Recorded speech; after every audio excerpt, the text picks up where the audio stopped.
Hello, chess friends. Mike Coplitz with the Royal Rooks. I'm going to be trying to revive something I did a couple of years ago, and that is to bring you some videos on fundamentals of chess. I love the game of chess, and if I could show you my room here, you would see I have about 150 chess sets and, oh my goodness, at least 1,000 books on chess. And I will admit, I haven't read them all. I bought a bunch of them as series, and I've looked at bits and pieces of it. But, you know, being someone who loves chess, you just have to have a lot of books and chess sets. Some might say 150 is a lot. I'm out of room, so I'm kind of done buying sets unless some really cool one comes by. So this series is on fundamentals of chess, and it's based on a book called Best Lessons of a Chess Coach, the Extended Edition.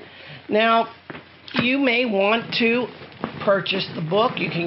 I got it used from Amazon. I'll even let you see it right here so you know which one it is. It's like brand new. It's beautifully done. And what I'm going to do is go through each lesson with you, because looking at it in the book is very good. It's well done. There's analysis in the book. But also, I always have other questions of, well, what happens if this move was made or that move was made? And you can see I have Aquarium Houdini up and running. And I got that from Chess OK, I believe is the name, of Convecta. Real good analysis program. It's using Houdini 4, so it is a couple of versions back, but be honest with you, what's the difference between something rated 3,000 versus 3,000 versus 3,300? I'm not that good. I'm too old to ever get that good. But I love the game, and I think you learn more by recording and teaching the lessons. So if you have the book, I'm on page 3. That's where I'm going to get started. And we'll get the program up here and running, making sure it's ready to go. And honestly, I should have checked that. Yep, that looks good. We'll get the starting position, white, and move number 1. His first lesson is titled Home Away from Home. It talks about the idea of outpost squares. And if you have outpost squares, especially in the enemy's position, now, of course, that would mean, for those who are not sure what I'm saying, is outposts if you're white, in the 5th rank through the 8th, and if you're black, from the 4th down to the 1st. Of course, the 4 and 3 and 5 and 6 probably the best, I think, for outposts. You could build an attack. Nicest piece on an outpost, it's going to be a knight. By the way, you'll hear clocks running in the background. Shouldn't be for a while, but you might hear some, and I'll apologize for that, but that's my chess and clock room. That's just the way it is. 4 criteria that they go over in the book.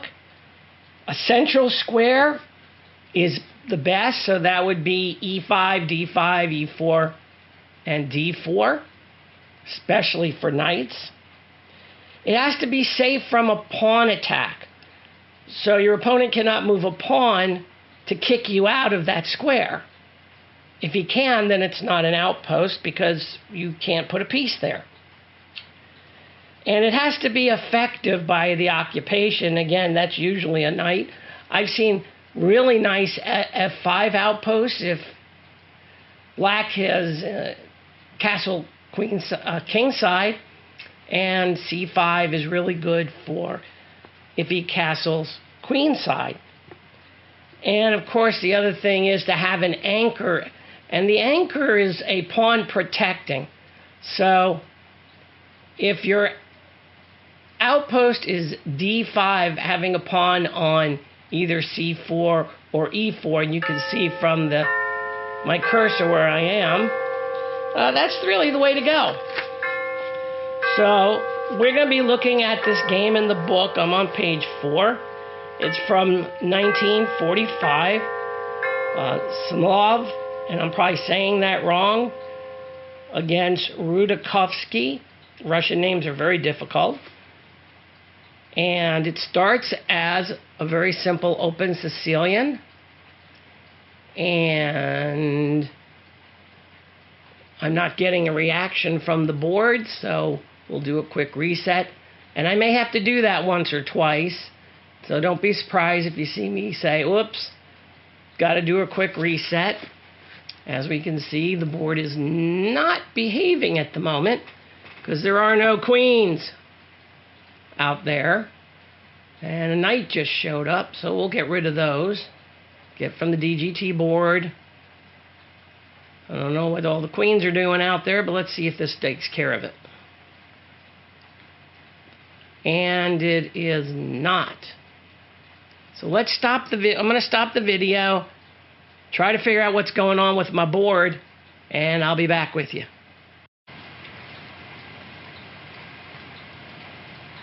So let me get a couple moves on the board. E4, C5,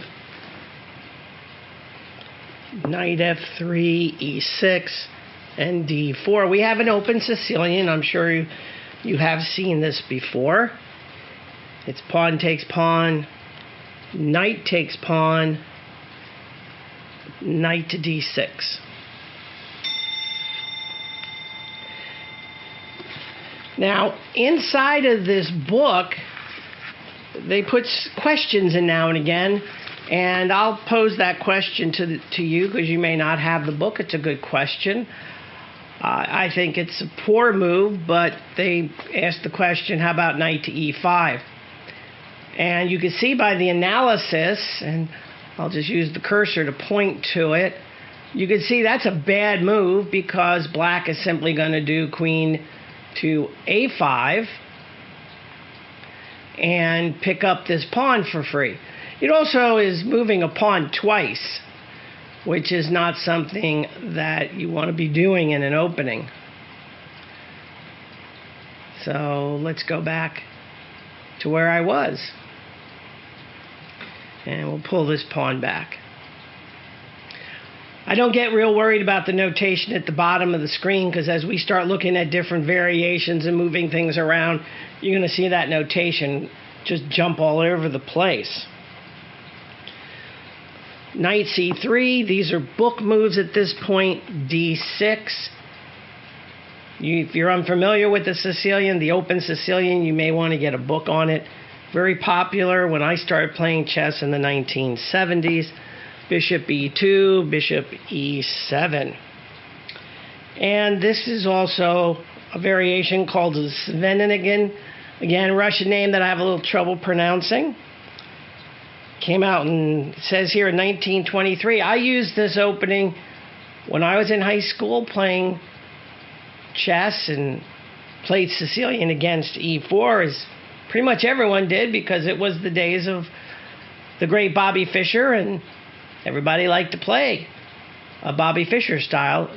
He played more of the Najdorf, but I preferred this one, this opening. It was also nice to catch people a little bit off guard. Bishop E3, Knight C6. Again, these are the normal openings. The bishops are nicely developed. The knight is at D4. That is not an outpost, D4. Not an outpost, because the pawn can move forward. As you can see, the arrow pops up on the Houdini Aquarium software.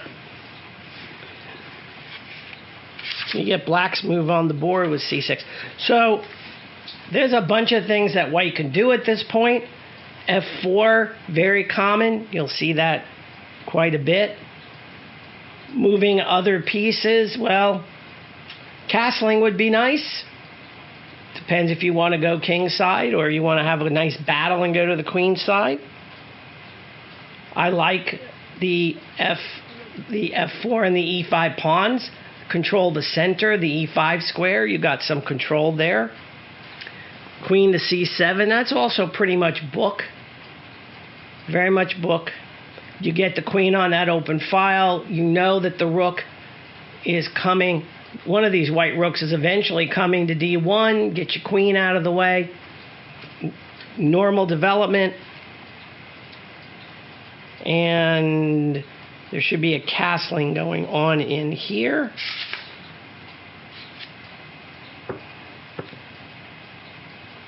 Now I just noticed that I skipped the castling moves, so I'm putting it in a little later. Please excuse that. That does happen now and again, because I look at the diagram and I'm like, oh, what did I miss? And I see I missed that, but gives you the same position. If you're looking at the book, it's page 6 on the bottom. You're in the same position. Very standard moves at this point. So now you're going to be looking at, in this case, an attack. That's why we're talking about outposts. Once you get knights to outposts, you got an attack going. Where's the attack going to be here? That's a good question for fundamentals, because most younger players, especially kids, when I do scholastic teaching, they don't know where the attack's coming from. And be honest with you, there are adults that haven't really played that much or as competitive. They're not sure where it's coming from. Well, the attack's going to be a king-size attack. Why would it be a king-side? Well, you got a lot of extra room here. Also, I like king-side attacks in this position because I want to win the king. Checkmate is the key. To prevent checkmate, sometimes, in this case, black will have to give up something. And once material starts dropping, you're going to win one way or another. So that's what we're looking for. Queen goes to e1. Now, the queen is going to make its way to the king side. That's what he's looking for. It's going to come out here, could come to g3. It won't come to h1 quite yet. It could come to f2 if it needs to, push this pawn forward. Queen's getting over to the king side one way or another, and eventually. So when you're being attacked, this is a good fundamental until we get to the outpost question. If you're being attacked, what you want to do is start eliminating the pieces off the board. So black's going to get rid of that centralized knight. I know he gets the centralized bishop out of it, but it's important to get pieces off the board if you're being attacked. Obviously, if you're the attacker, you don't want to do that. So one of the things you'll notice as we do go through the lessons in this book is I'm going to add things in that the author does not, from my experience in dealing with kids and teaching them. Okay. The next move should be e5. That's the very next logical move. And indeed, it is e5. So the f-pawn's being attacked, and the bishop is being attacked. So you have to figure out what you're going to do here. Well, a lot of things that can happen. Best thing is to retreat the bishop. Let me put the bishop back real quick, again, just to show you. If you take, then he's just going to take back, and your bishop's going to go there anyway.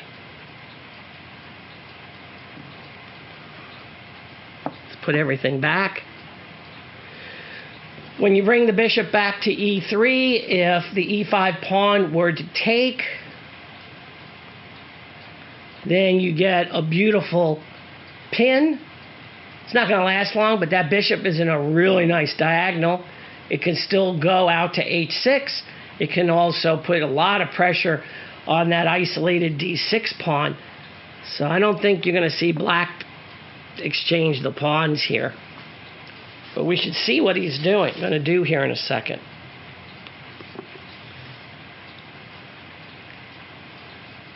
In this case, e6, bishop e6 was played. Now I will also note as we continue on, and this being the first one, if you're on page 10 of the book, you'll see that there's other information in this lesson that you'll want to look at. Some things that I may not cover, because I only have so much time for these videos also. But I think we went over the diagrams that you'll find on page 10. E6, there's a question mark on it because it's considered a tempo loss. And let me show you why it's a tempo loss, because F5 is going to be the next move. Very logical. More space. And now the bishop's got to move. So you just, by playing E6, you gave white a tempo, meaning a free move. The better move probably would have just been put it on, I would have put it on D7.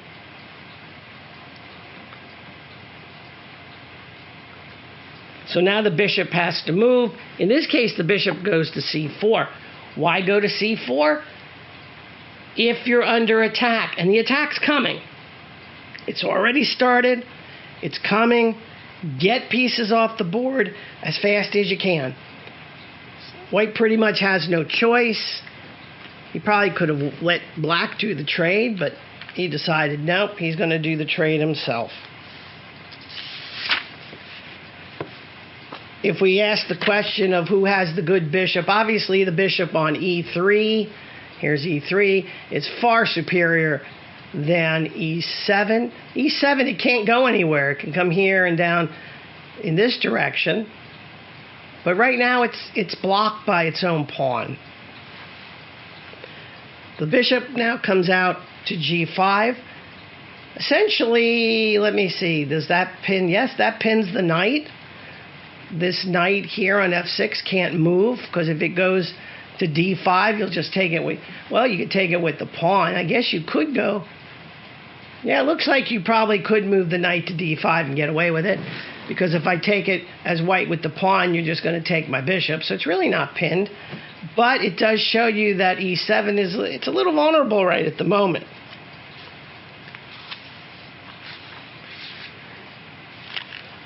The bishop moves to D8. Now look what happened. The rooks now aren't talking to each other.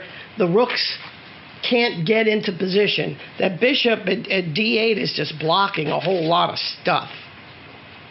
That is a bit of a problem.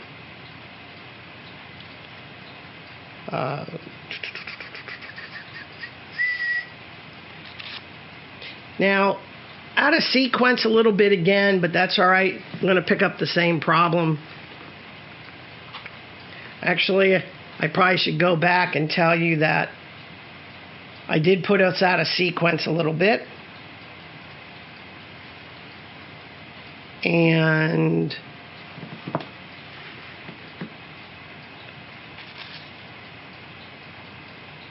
I'm missing a move here, so I may have to go back and do a few things to make it right.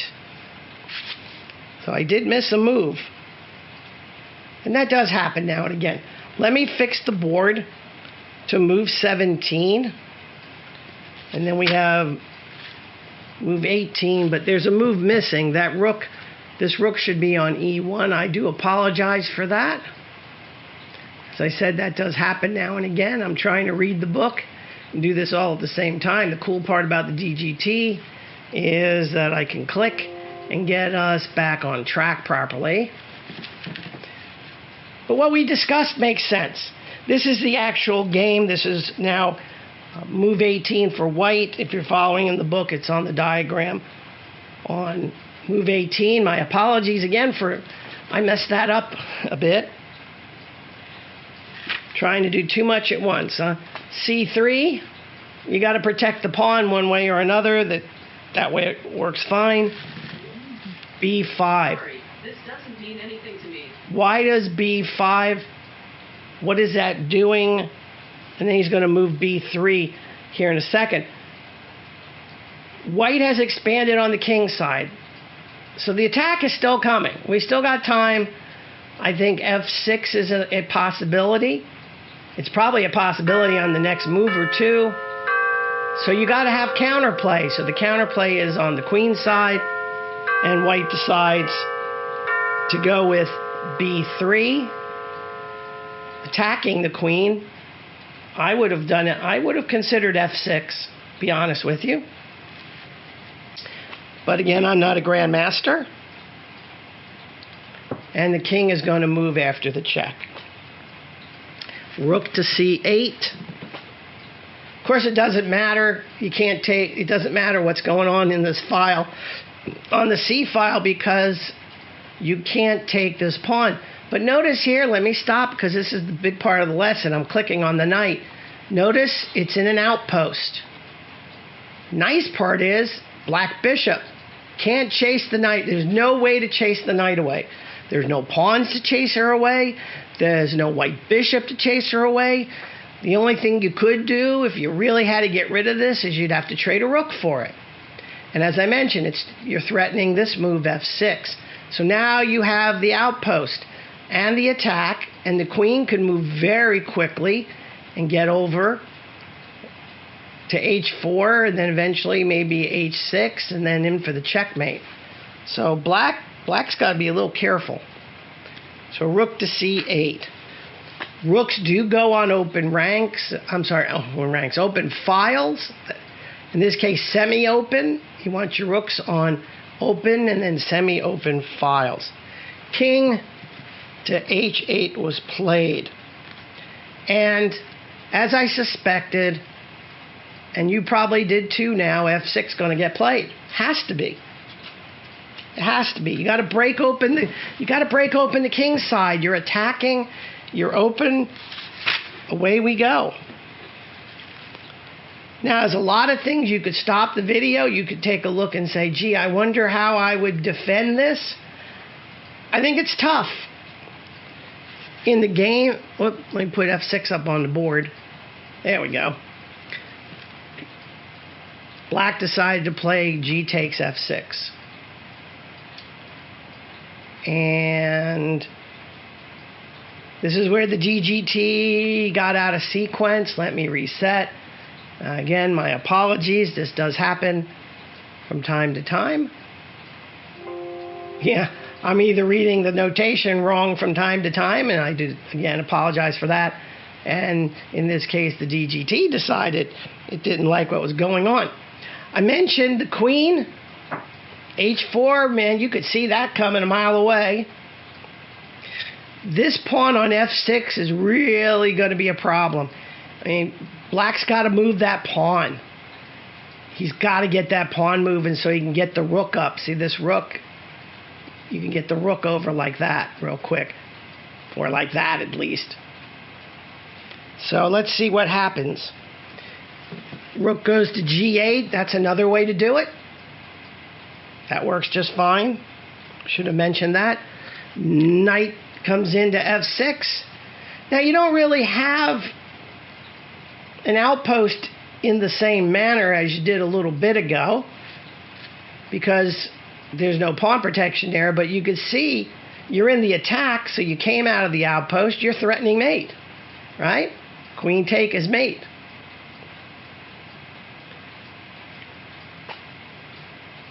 Computer is suggesting bishop takes f6. He didn't do that. Instead, he did g. Now, when you look at the computer and you look at these numbers, by the way, I didn't explain those.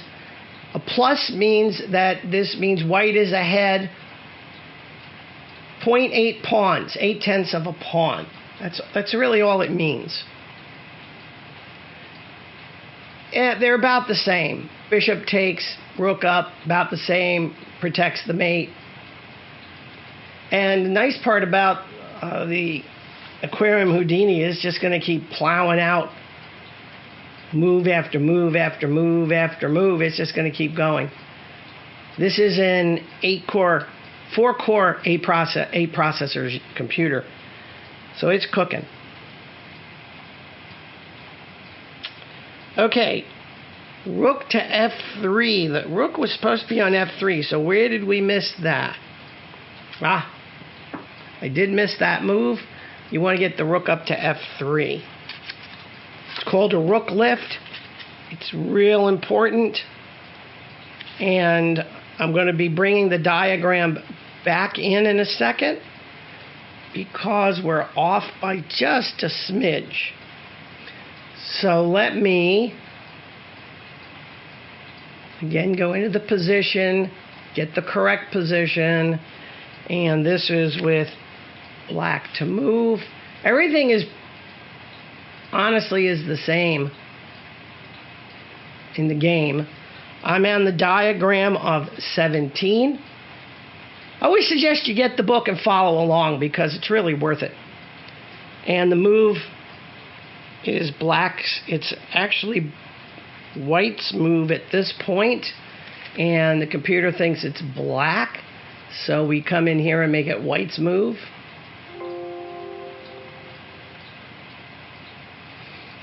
And white has decided to do rook to g3. Now, my question would be, isn't that a free piece? Well, it isn't a free piece at f6, is it? I looked at it and went, oh, free piece. No, the queen has got it. I mean, it is pinned and all. You definitely don't want to take it because look what the computer said. 10.73 plus to white. That's a queen and almost 2 pawns if you take on f6. Interesting. In fact, if you noticed, there are no other suggested moves. Wow, that's kind of interesting. Because, wow, I wonder why. I want to say because. Let's stop for a second here. I'm going to put a marker in the book. This is where the video will add into it. Again, with all my difficulties, this is my first one in like 5 years, so I'm sure you're going to bear with me. This is where I ask the question, don't take. Do something else. Like maybe, oh, I don't know, maybe bring the queen to f2. Let's bring the queen to f2.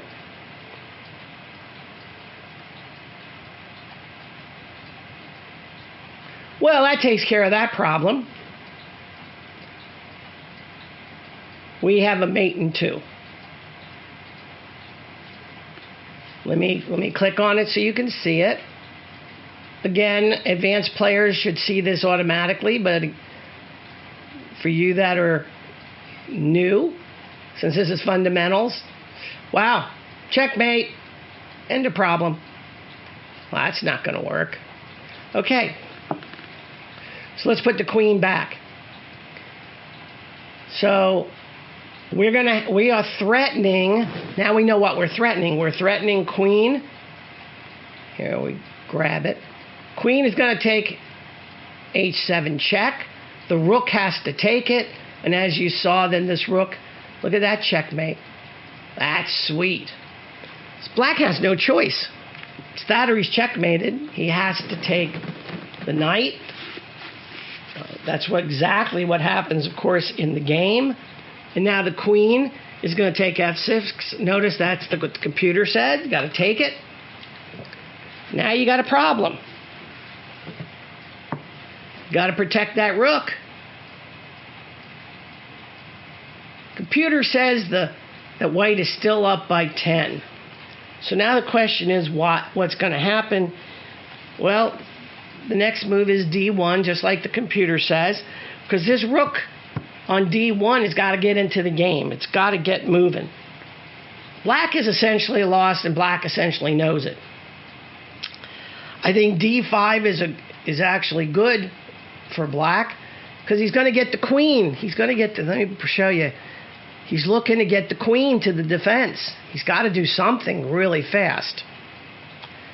Computer says take the rook. Notice it's getting worse. It's now 16, almost 17 points. You're pretty well toast when it gets that high. So rook takes g7. Rook takes g7. And now the move is rook takes d5. And at this point, there's a resignation. Why is there a resignation?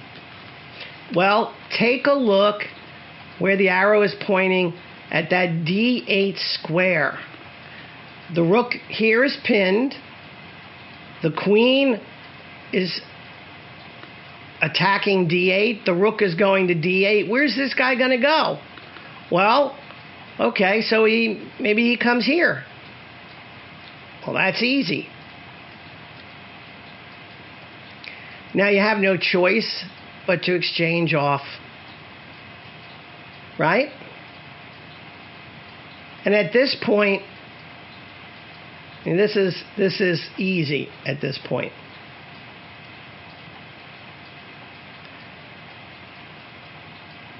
And then you just start snagging pawns, and as you know, you're gonna a queen beats a rook every time.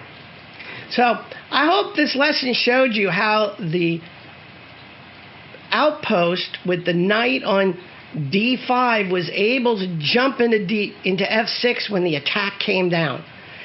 And that outpost on d5 was the key to the victory.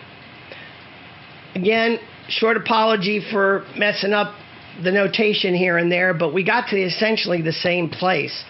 So I hope you start to see that these outposts are important. If you can get one before your attack flows, like this one, so much the better. Again, I'm Mike Koplitz. I am the founder or co-founder of the Royal Rooks of York in York, Pennsylvania. Feel free to visit my channel. Come and join the Royal Rooks or like the Royal Rooks on Facebook, because that's where I'll be noting all the publications of new videos, and there'll be more to come. So take care and happy chess.